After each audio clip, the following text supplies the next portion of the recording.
Reverend Jackson, as always, is it a pleasure to be with you tonight? Thank you so much for taking some time out your schedule. This is a big conference. I often say that I've seen a case where you have 20 people in an FCC meeting and 5,000 in an HHS or Labor Department meeting, but the 20 had more power in terms of the long-range implications of accessing millions of people.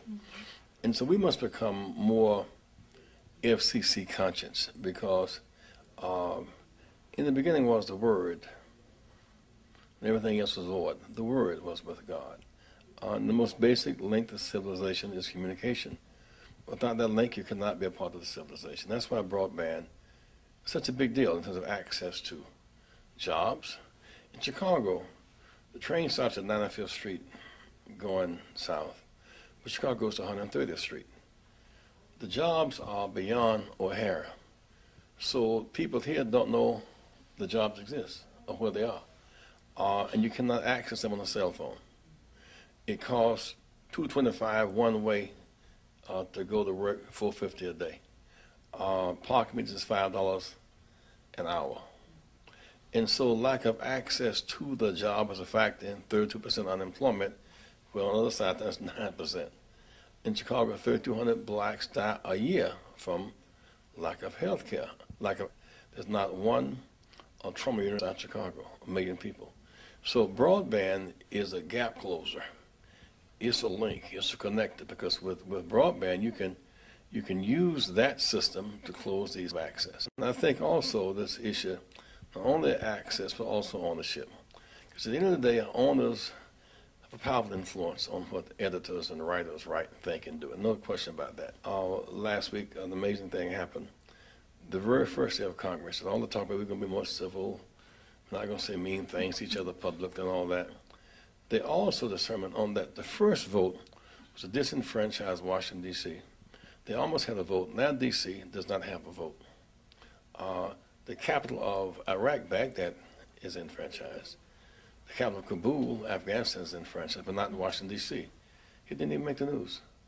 They disenfranchised citizens from Washington, D.C., and Guam, Puerto Rico, the Virgin Islands. And I mentioned to a New York Times reporter about it. He said, I didn't know that happened.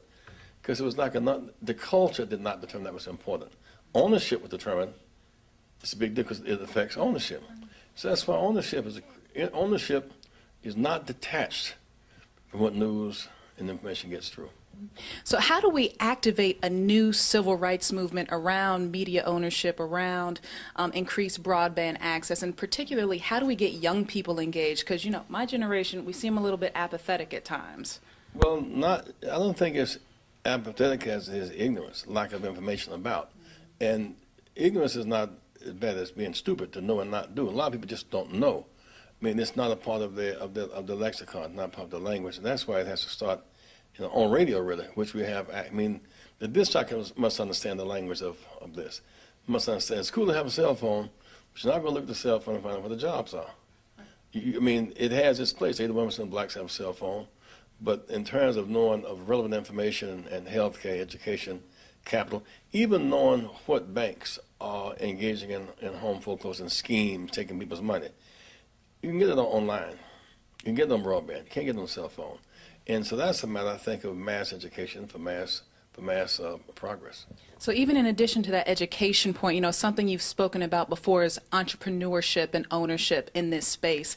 Given some of the issues that minorities have had with, you know, capital, getting investments, getting the kind of resources they need, how do you think those challenges may change in this new landscape? Well, that's why we come together working on it, because you can have all the information and knowledge and know-how, but you still need access to capital, industry, technology, deal flow, and broadband.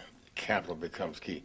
Because many people have a good deal, they have to sell a good deal because they don't have money. I mean, how did Ted Turner get the cable network news?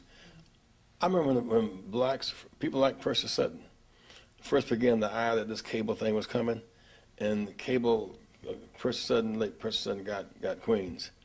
They could not finance the infrastructure, so they cut a 50-50 deal with Time Warner. Other places just sent the sold outright. I mean, almost $20,000 for territories. And Ted Turner was able to just go around this buy up territories, the cable network news. because he was not the only one that had the vision, but he did have access to capital, and that was the key to ownership. So do you think that, it's going to take government action, private industry, public citizens rising up? How are we going to get those capital infusions into minorities? Government, private, and community, because the government must protect us through regulation from exploitation and from being overrun. But the government must do oversight, not be bought up by those who have the capital. And often that's what happens. Those who have the capital neutralize the government, because if you, that'll be a big ball game this weekend. If the referees were on the payroll of either owner, you would not expect a fair outcome. The referee must be fair. It must be an independent overseer. And that's the role of the government. And the government is not a fair arbiter, not a fair referee, you're not get a fair outcome. So you must make very certain that the referee is fair. I often say that what makes the users analogy about football, the reason why the winner can win with grace, loser with dignity, and everybody feel good if you won, feel bad if you lost, but don't feel too bad, because you know the playing field is even, and the rules are public, and the goals are clear, and the referee is fair. Access to communication, playing field not even. Rules not public, goals not clear. Behind the closed doors, don't know what's on the referee's mind. So fighting for transparency is a big part of us getting our share of media. Because when I look at those who fought some years ago for the big networks that were able to go on the cables, the same networks that own the cables, you look at the morning news shows. There's Robin Roberts, ABC, and then noontime at the noon news. I'm talking about the cables, noon news. Maybe Don Lemon or T.J. Holmes on CNN. Maybe 4 to 8, that news period when you got your Wolf Blitzers and on CNN, and you have people like at Fox News, O'Reilly, during that period, it's like 0.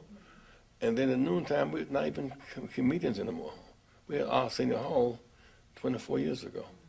And so fighting for access to the airwaves, priorities, and ownership are all big issues. Because unless we do that, then the appraiser, we talk about political power, but I submit to you, there's no power like appraisal power. And those who are on the media have the power of appraisal. They determine your worth in the marketplace.